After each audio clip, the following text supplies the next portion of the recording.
Hello दोस्तों, मैं नीरज राय पुनः आपको पढ़ाने के लिए उपस्थित हुआ हूं। दोस्तों, कुछ बच्चों ने फ़ोन किया हमें ग्राम विकास के लिए। चूंकि आपकी जो वैकेंसी आ रही है लेखपाल की, इसमें 25 प्रश्न ग्राम विकास से पूछा जाएगा और इसका सिलेबस बहुत छोटा है और ये 25 का 25 करना बहुत आसान है। 4 खंड हैं ग्राम विकास में जो हम आपको बताएंगे, ठीक है। पूरा जो सिलेबस है लेखपाल का, उसके भीतर 4 खंड हैं। 25 ग्राम विकास का, 25 जो है सामान्य ज्ञान का, 25 हिंदी का और 25 गणित का है। इसमें जो ग्राम विकास का सेक्टर है वो सबसे छोटा और सबसे आसान है। इसके बाद हिंदी का है।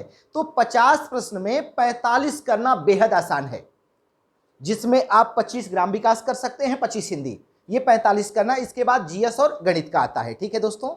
तो जो ग्राम विकास का आपका सिलेबस है वो बहुत ही छोटा है। अगर आप रास्ते से पढ़ते हैं तो ये 25 के 25 होने के चांस बनते हैं, ठीक है दोस्तों। और यदि भटक जाएंगे तो इसमें आपको कठिनाई होगी। अब आइए हम देखते हैं कि कैसे। ये 3 सेक्टर इसका है। एक यूपी स्पेशल है, एक ग्राम समाज है, एक ग्राम विकास है।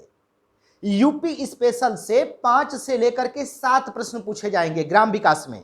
ग्राम विकास के 25 प्रश्नों में यूपी स्पेशल से 5 से लेकर के 7 प्रश्न रहेंगे, ठीक है। अब आते हैं, इसमें 2 खंड हैं, ग्राम विकास एवं ग्राम समाज, ठीक है। ग्राम और ग्राम विकास, ये 2 बातें आप जान लें तो हमको ग्राम के भी विषय में जानना है और उसके विकास के भी विषय में जानना है, ठीक है। अगर ये दोनों बातें क्लियर हो जाती हैं तो हमारा सिलेबस ही क्लियर हो जाएगा। एक है ग्राम समाज और एक है ग्राम विकास, ठीक है। ये 2 चीजें हैं, मतलब हमको ग्राम के विषय में जानना है और उसके विकास के विषय में जानना है। ये 3 सेक्टर हो गए। फिर से आप एक बार जान लें, यूपी स्पेशल, ग्राम समाज, ग्राम विकास। यूपी स्पेशल से 5 से 7 प्रश्न पूछे जाएंगे। ग्राम समाज से 7 से 9 या 10 प्रश्न पूछे जा सकते हैं और ग्राम विकास से भी 7 से 10 प्रश्न पूछे जा सकते हैं। यही इसका सिलेबस है, ठीक है दोस्तों। यूपी स्पेशल हम सामान्य ज्ञान में भी पढ़ेंगे और इसके लिए भी पढ़ेंगे, ठीक है। तो वो हमारा 5 से जो 7 प्रश्न है वो हो जाएगा, क्योंकि सामान्य ज्ञान में भी यूपी स्पेशल पढ़ना है और ग्राम समाज में भी पढ़ना है, ठीक है। ये दोनों जगह यूपी स्पेशल पढ़ना है। अब इन दोनों के विषय में ज्यादा समस्या है तो इन दोनों के विषय में हम लोग जान लेते हैं दोस्तों। और ये 2 बेहद आसान है यहां से प्रश्न करना। चलिए इसको जानते हैं कैसे। ग्राम समाज मतलब ग्राम के विषय में हमको जानना है, तो पहले इसकी ऐतिहासिकता को हम लोग जानेंगे, ठीक है। प्राचीन इतिहास, मध्यकाल, आधुनिक भारत तक ग्राम को क्या कहा जाता था और ग्राम में कौन से अधिकारी नियुक्त होते थे। यह देखने में इतिहास आपको बड़ा लगेगा, लेकिन आप केवल 1-2 पन्ने पे इसको लिख सकते हैं। हर काल में जाना है, यह हम आपको बना देंगे कि जैसे मौर्य काल में ग्राम को क्या कहा जाता था, उसके अधिकारी को क्या कहा जाता था, कर कौन संग्रह करता था, गुप्त काल में, गुप्तोत्तर काल में, हर्ष काल में या वैदिक काल में, ऐसे आप प्राचीन इतिहास का बना लेंगे। वैसे ही सल्तनत काल का बना लेंगे, मुगल काल का बना लेंगे, ठीक है। तो कोई दिक्कत नहीं होगी। पहले भी आप लोगों ने पढ़ा होगा कि जैसे खूत, मुकद्दम, पटवारी, ग्रामीणी, ये सब किससे संबंधित होते थे, ग्राम से संबंधित होते थे। तो इनके विषय में 1-2 पन्ना इतिहास से हमको लिख लेना है, ठीक है। प्रत्येक काल में कि ग्राम के अधिकारी को क्या कहा जाता था और ग्राम को क्या कहा जाता था, ये 2 बातें। और क्रय संग्रह करने वाला अधिकारी और ग्राम का प्रशासनिक अधिकारी कौन होता था, ये 4 चीजें हर काल में लिख लेना है। तो 1 से 2 पन्ने लगते हैं, हम आपको बना देंगे, ये कोई दिक्कत नहीं होगी। तो ये प्राचीन इतिहास से लेकर के आधुनिक भारत तक। अरे आधुनिक भारत में आपको पता होगा कि लॉर्ड रिपन के समय, ठीक है, स्थानीय स्वशासन के लिए एक प्रस्ताव पारित किया गया। इसे स्थानीय स्वशासन का जनक कहा गया लॉर्ड रिपन को, ठीक है। तो चूंकि आधुनिक भारत तक यह सिस्टम आपका चलेगा। अब आ जाइए संविधान। तो पूरा संविधान तो जीएस के लिए पढ़ना ही पढ़ना है हमको, है, ठीक है। लेकिन भाग 9 क और 9 ख, नीति निर्देशक तत्व, संविधान का भाग 4, इसको हमको जमीनी स्तर से पढ़ना है, ठीक है, क्योंकि ये दोनों ग्राम समाज से संबंधित हैं। भाग 9 क, 9 ख और नीति निर्देशक तत्व, इसको आपको जमीनी स्तर से पढ़ना है दोस्तों, ठीक है, बिल्कुल से। इसके बाद न्याय व्यवस्था, क्योंकि ग्राम पंचायत में भी न्यायालय होता है, न्याय की एक व्यवस्था है, ठीक है, बहुत से प्रदेशों ने अपनाई है। इसके बाद तहसील स्तर पे, जिला स्तर पे, तो जहां पे अपनाई गई है उसके विषय में हमको जानकारी रखना है कि ग्राम पंचायत स्तर पे क्या न्याय की व्यवस्था किन किन राज्यों ने कहां कहां पे अपनाई गई है, ठीक है। इसके बाद जिला और राज्य स्तर पे, चाहे सुप्रीम कोर्ट स्तर पे, ये तो चीज आप पहले से जानते हैं। लेकिन न्याय व्यवस्था को भी हमको जमीनी स्तर से जानना है, ये काम करना है।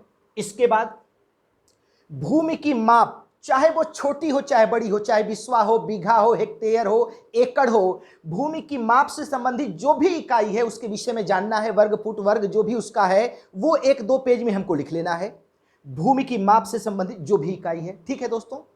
इसके सिवा ग्राम से लेकर के जिले तक जो अधिकारी इस ग्राम से संबंधित हैं उन अधिकारियों के विषय में हमको जानना है, उनके कार्य क्या है जानना है। ठीक है।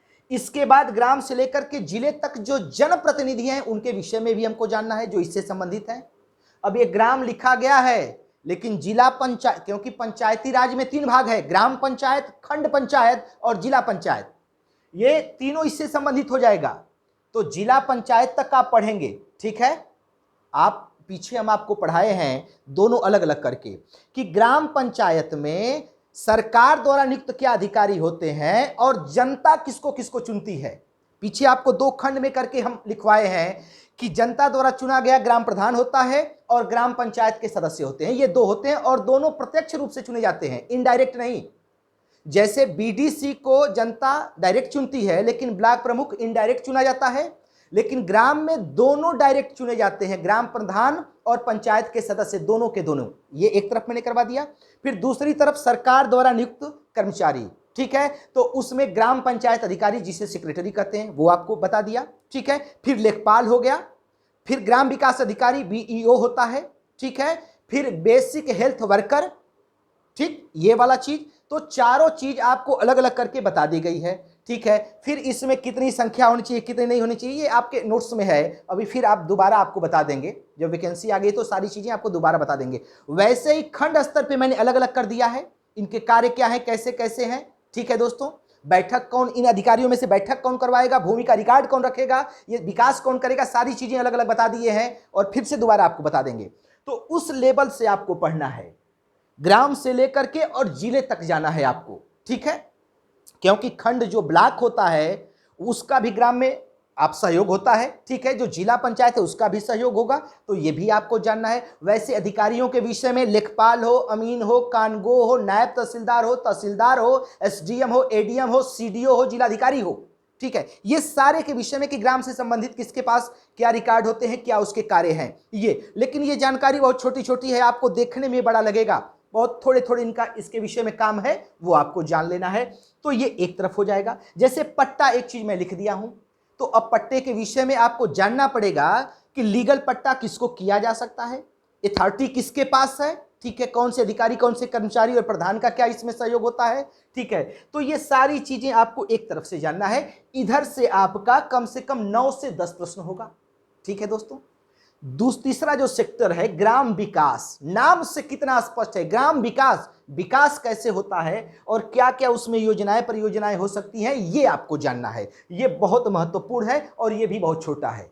इसके विषय में केवल थोड़ी थोड़ी जानकारी आपको लिखना है, वो आपको बनवा दी जाएगी। जैसे विभिन्न योजनाएं, कृषि, स्वास्थ्य, शिक्षा, रोजगार, पर्यावरण, स्वच्छता, ये जो केंद्र सरकार और राज्य सरकार की विभिन्न योजनाएं हैं जिसमें कृषि से संबंधित, स्वास्थ्य से संबंधित, शिक्षा से संबंधित, जैसे आशा है तो आशा ग्राम स्तर पे है कि नहीं, स्वास्थ्य से संबंधित है एक कर्मचारी। ठीक है। तो वैसे ही कृषि, स्वास्थ्य, शिक्षा, रोजगार, पर्यावरण, स्वच्छता, इतना से संबंधित चीजें जो योजना है वो सारी योजना और उसका लक्ष्य क्या है वो आपको 2-2, 3-3 लाइन लिखना ही पड़ेगा। ठीक है। और बिल्कुल रेडी होना चाहिए ये चीजें। ठीक है। फिर सामुदायिक विकास कार्यक्रम, जनसंख्या नगरीकरण, गरीबी, गरीबी का मापक क्या है, कितने स्तर पे गरीब माना जाता है, पीडीएफ प्रणाली जो सार्वजनिक वितरण प्रणाली होती है, जैसे जहां से राशन वितरण किया जाता है ग्रामीण क्षेत्रों में, ये सब चीज। बच्चों, महिलाओं और श्रमिकों के लिए कोई भी योजना यदि राज्य सरकार और केंद्र सरकार ने चलाई है तो उसे भी आपको याद रखना होगा। बच्चों, महिलाओं और श्रमिकों के लिए कोई भी योजना यदि सरकार ने चलाई है तो उसे आपको याद रखना पड़ेगा। ये देखने में भले आपको लगे, लेकिन अगर आप ये सोच लीजिए कि एक जीएस के लिए यदि आप इतिहास पढ़ते हैं तो मेडुअल हिस्ट्री, मॉडर्न और प्राचीन तीनों पढ़ते हैं, आप तीनों पढ़ जाते हैं, 2 प्रश्न आए 1 प्रश्न आए। यहां तो 25 प्रश्न केवल इतने पढ़ने से आ जाता है और इसमें भटकना नहीं है। जैसे योजनाएं हैं, मनरेगा है तो मनरेगा के विषय में आपको जानना है कि कब चालू हुआ, कब इसका नाम बदला गया, ठीक है, कितने दिन का रोजगार, महिलाओं की मनरेगा में क्या स्थिति है, कितना रोजगार पुरुषों की, अनुसूचित जातियों की, जनजातियों की, कौन सा राज्य सबसे अधिक इस पे रोजगार दिया है, सारी चीजें मनरेगा पे आपको जान लेना है। ठीक है, क्या किसी संविधान के अनुच्छेद से संबंधित है? ठीक है, तो आपको तुरंत ख्याल करना होगा कि 43 नंबर अनुच्छेद कर्मकारों के लिए निर्वाह मजदूरी कह रहा है, और 41 नंबर अनुच्छेद कुछ दशाओं में काम, शिक्षा और लोक सहायता पाने का अधिकार। ठीक है, तो ये जोड़ करके यहां से चलना है आपको। जैसे अनुच्छेद 45 के तहत कहा गया है कि एक सामान्य सी बात है कि 6 वर्ष से छोटे बच्चों को राज्य निःशुल्क और अनिवार्य शिक्षा प्रदान करेगा। ठीक है, उनके पोषण के लिए ख्याल रखेगा। ये 45 है, 45 अलग है, 21 का अलग है, ये दोनों जानिएगा। एक मिनट आपको एक बात समझा दें, इसके बाद आगे बढ़ते हैं। पहले नीति निषेध तत्व के 45 नंबर अनुच्छेद में दोस्तों ये था कि 6 से 14 वर्ष के बच्चों को राज्य निःशुल्क और अनिवार्य शिक्षा प्रदान करेगा, लेकिन इसको संशोधन करके वहां से निकाल करके मूल अधिकार बना दिया गया 21 क के तहत। ठीक है, अनुच्छेद 21 क के तहत 6 से 14 वर्ष के बच्चों को निःशुल्क शिक्षा प्रदान करना एक मूल अधिकार बना दिया गया। ठीक है, तब 45 में अब क्या शामिल कर दिया गया है? आरंभिक शिशुत्व की देखरेख, ठीक है, तथा उन्हें निःशुल्क शिक्षा प्रदान करने का राज्य का कर्तव्य है। तो इसी के तहत आंगनवाड़ी केंद्र स्थापित किए जाते हैं प्राथमिक केंद्र के साथ। आप ये जानते होंगे आंगनवाड़ी केंद्रों में वो सतुआ और ये सब चीजें वितरण होता है, छोटे बच्चों की देखरेख की जाती है, उन्हें शिक्षा देने का प्रयास किया जाता है। तो आपको ये देखना होगा कि संविधान का कौन सा अनुच्छेद कहां स्पर्श कर रहा है, ये जानकारी। ठीक है, और इन स्वास्थ्य शिक्षा से संबंधित जो जो चीजें हैं, जो योजनाएं हैं, जो सरकार की पॉलिसी है, वो सारी चीजें स्पष्ट होनी चाहिए कि बच्चों से, महिलाओं से, श्रमिकों से संबंधित अगर ये चीजें आप 8-7 पढ़ने लिख लें तो ये पूरा सिलेबस हो जाता है दोस्तों, और इससे बाहर प्रश्न नहीं होगा। ठीक है, ये मैंने पेपर निकलवाया है, ये पेपर जो पिछली बार हुआ है 2015 का पेपर, इसमें मैंने लिखा है, ये देखिए, योजनाओं से प्रश्न पूछा गया है 9 ठो, ये योजनाओं से पूछे गए 9 प्रश्न हैं, जिसमें मनरेगा, स्वास्थ्य, सब चीजों से पूछा गया प्रश्न है।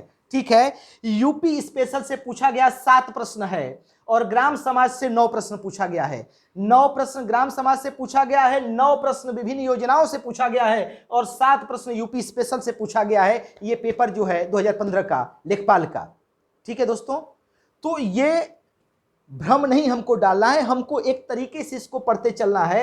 ये मैंने लिखा है कि 9 ये पेपर निकाल करके मैंने सारे पेपर को सर्च किया, उसके सिलेबस को देखा, और सिलेबस देखने के बाद लगा कि अगर आप एक तरीके से इसके विषय में जानकारी लिख लें कि रोजगार में कितनी योजनाएं ग्रामीणों के लिए सहयोगी हैं, चल रही हैं, केंद्र द्वारा क्या है, राज्य द्वारा क्या है, उसको नोट कर लिया, उसका उद्देश्य क्या है। ठीक है, वैसे ही कुछ स्वयं मतलब सहायता भी चल रहा है, जैसे पेंशन योजना क्या है, विकलांगों के लिए योजनाएं क्या है, वो भी, मतलब ग्राम के विकास के लिए जितनी चीजें, जैसे सांसद ग्राम विकास योजना है, इसे भी आपको जानना है। ठीक है, तो ग्राम के विकास से संबंधित जो भी योजना है, उस योजना को एक जगह 4-5 पेज में हमको लिख लेना है।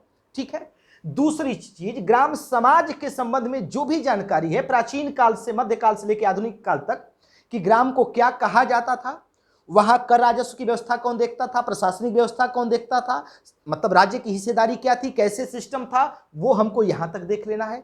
फिर संविधान के तहत क्या क्या प्रावधान है वो देख लेना है। संविधान में जिस स्थान पे यह है उनको बेहद अच्छे तरीके से देखना है। ठीक है, फिर भूमि की माप तौल जितनी इकाइयां हैं वो हमको अच्छे से देखना है। जितने प्रतिनिधि हैं, जनप्रतिनिधि हैं, उनके विषय में देखना है जो ग्राम विकास या ग्राम समाज से संबंधित हैं, और जितने सरकारी कर्मचारी हैं उनको भी अच्छे से देखना है। ठीक है, तो अगर हम इस तरीके से पढ़ लेते हैं, अगर इसे बनाना हो तो ये बहुत आसान है, हम आगे आपको बना देंगे। ये वीडियो जैसा आपको पसंद यदि आएगा तो आगे इस पे भी बना देंगे, इस पे भी बना देंगे, आप मत घबराइएगा। ये 25 नंबर बेहद आसान है। ठीक है, अभी आप लोगों के ऊपर है दोस्तों। दरअसल हमारे पास डिजिटल व्यवस्था नहीं है, अब कमरे में हमारा बोर्ड है, लेकिन हमारे पास ये व्यवस्था जरूर है कि क्या आपको चाहिए, ठीक है, वो आपको हम उपलब्ध करा सकते हैं। ठीक है दोस्तों, तो धन्यवाद। इसे अधिक से अधिक लाइक और शेयर करिएगा।